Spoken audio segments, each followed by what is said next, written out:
Bismillahirrahmanirrahim. Assalamualaikum warahmatullahi wabarakatuh. Alhamdulillahilladzi anzalal Qur'an hudan linnasi wa bayyinatin minal huda wal furqan. Asyhadu an la ilaha illallah wa asyhadu anna Muhammadan abduhu wa rasuluh.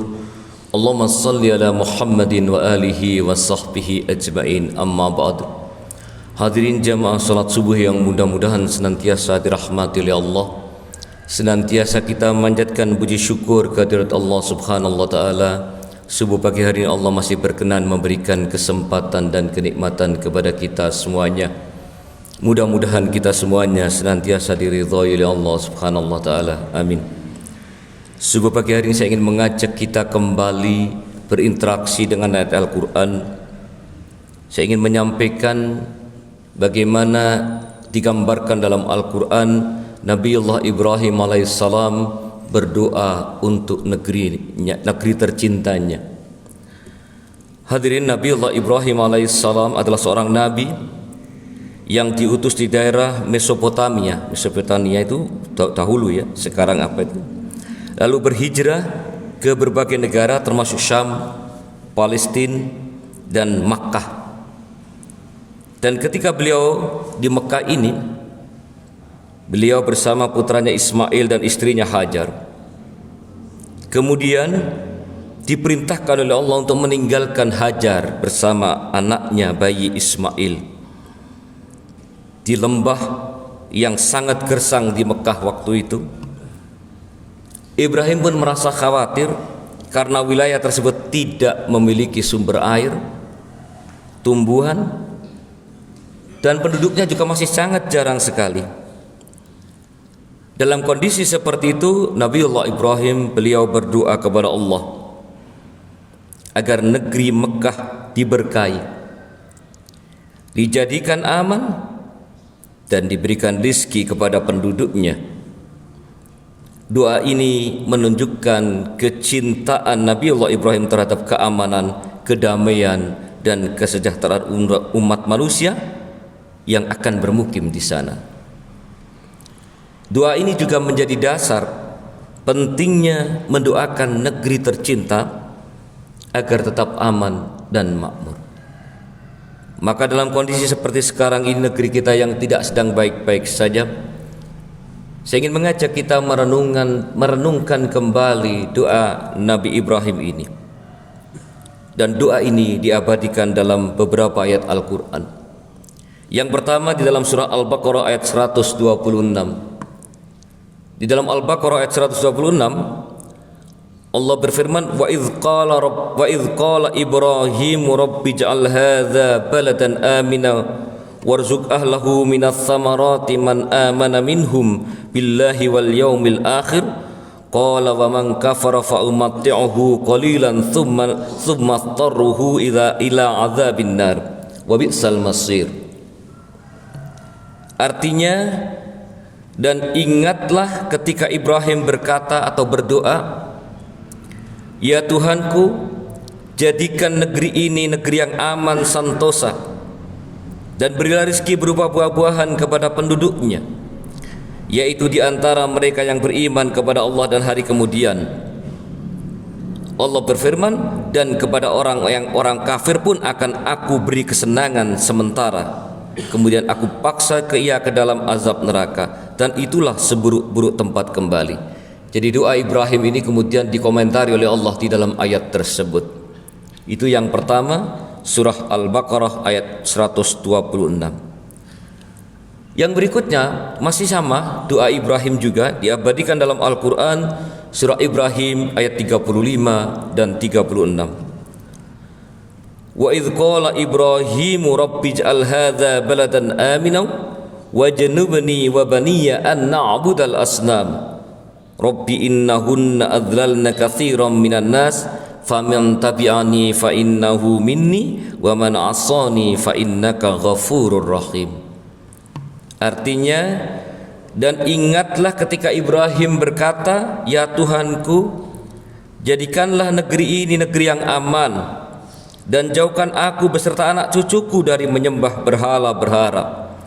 Ya Tuhanku, sesungguhnya berhala-berhala itu telah menyesatkan banyak manusia.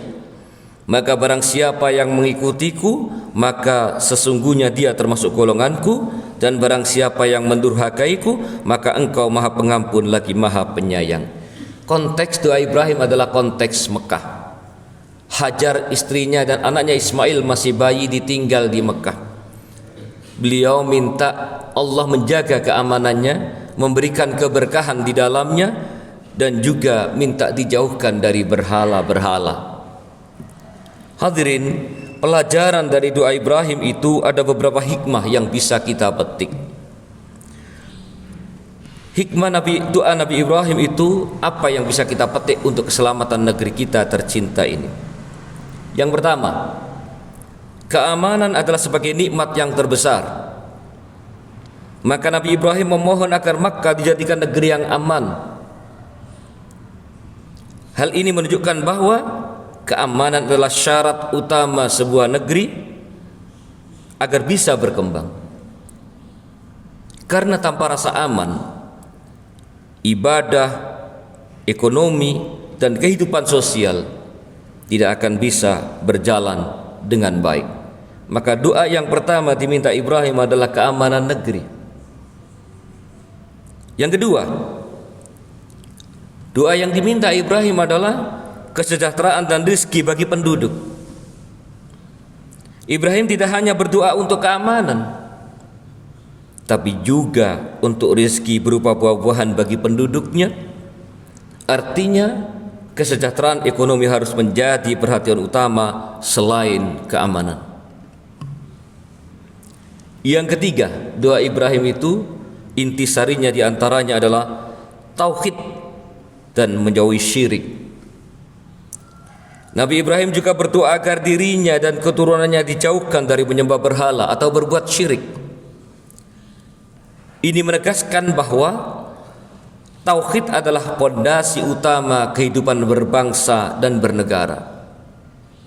Maka tidak berlebihan kemudian Pancasila itu sila pertamanya adalah ketuhanan yang Maha Esa. Ketuhanan yang Maha Esa itu artinya tauhid. Dan yang keempat, hadirin sekalian, kasih sayang dan doa untuk semuanya. Nabi Ibrahim berdoa tidak hanya untuk orang beriman, tetapi Allah juga memberi rizki sementara bagi orang-orang kafir. Atas doa Ibrahim itu dijawab oleh Allah, bukan hanya orang yang beriman, orang-orang yang tidak beriman pun akan kami beri rizki, tapi sementara selama hidup dunia. Ini menunjukkan bahwa sikap inklusif, tidak hanya eksklusif kelompoknya saja yang didoakan, tidak hanya untuk keamanan kaum muslimin yang beriman saja, tapi juga rahmat Allah itu bagi seluruh umat manusia.